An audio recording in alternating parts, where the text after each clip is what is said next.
Bolalar, bugungi texnik mashg'ulotimizda katta A'ni to'g'ri me'yorlashtirishni o'rganamiz. Tormoz richak uzatmalari.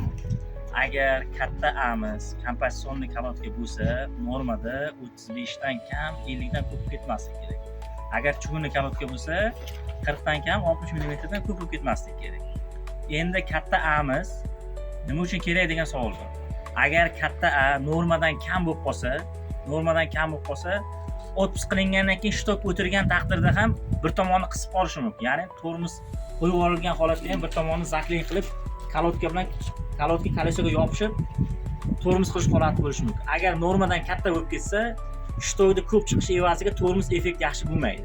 Ya'ni qisish kuchi kamayib ketadi. Hozir mana bu vagonda demak, mana katta A'ni o'lchaydigan joyimiz. Korpus avtoregulyatordan demak uporgacha bo'lgan masofa o'lchanadi mana. Tormoz qo'yib yuborilgan holatda mana o'lchanadi. Mana shu oraliq demak 35 dan kam, 50 dan ko'p bo'lib ketmas. Hozir bu yerda zazor yo'q deyarli. Ha, zazorimiz yo'q. Demak, bu zazorni me'yorlashtirishni tartibini o'rganamiz. Buning uchun mana rigoroshchi vintda uporni yechib olamiz. Mana uporni yechib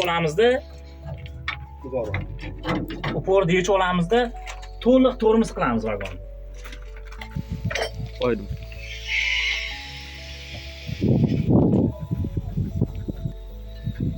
Bolalar yana vagon tagiga kirib chiqayotganda mehnat muhofazasi qoidalariga rioya qilinglar. Kirayotganda mana zakitkalarga, uporlarga, kallalariga ehtiyot qilinglar.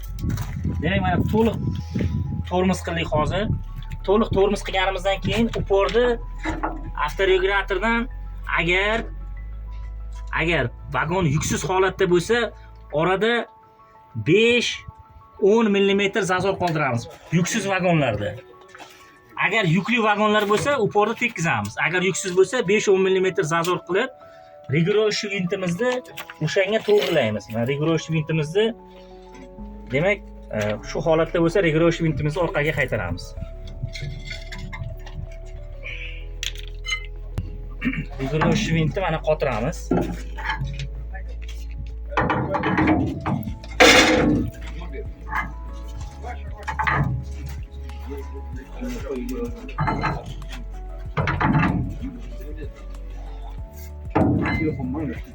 Demak, tormoz qilingan holatda shtok chiqib turibdi, rigoroshchi vintni uporga to'g'rilab olasizlar.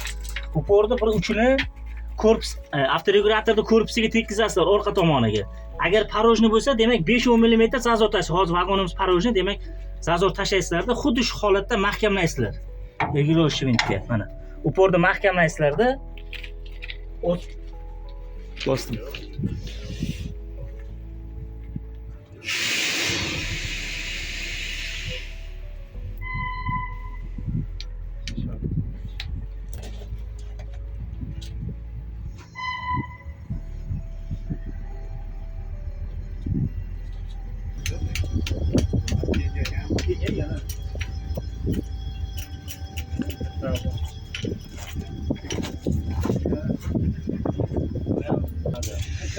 Mana endi qo'yib yuborganimiz ekan, uporni o'lchaganda normada keladi mana.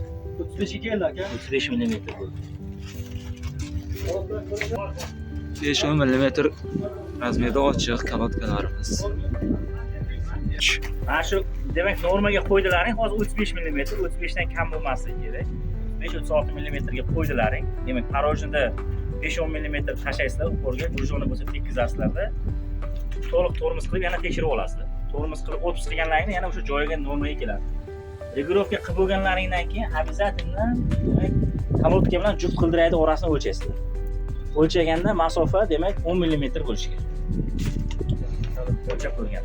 Demak, qisib qolgan bo'lishi kerak emas. Ikki tomonni ham bir xil ishlash. Bitta proba o'tkazing. Prova bo'ldi. Zagashga bordi.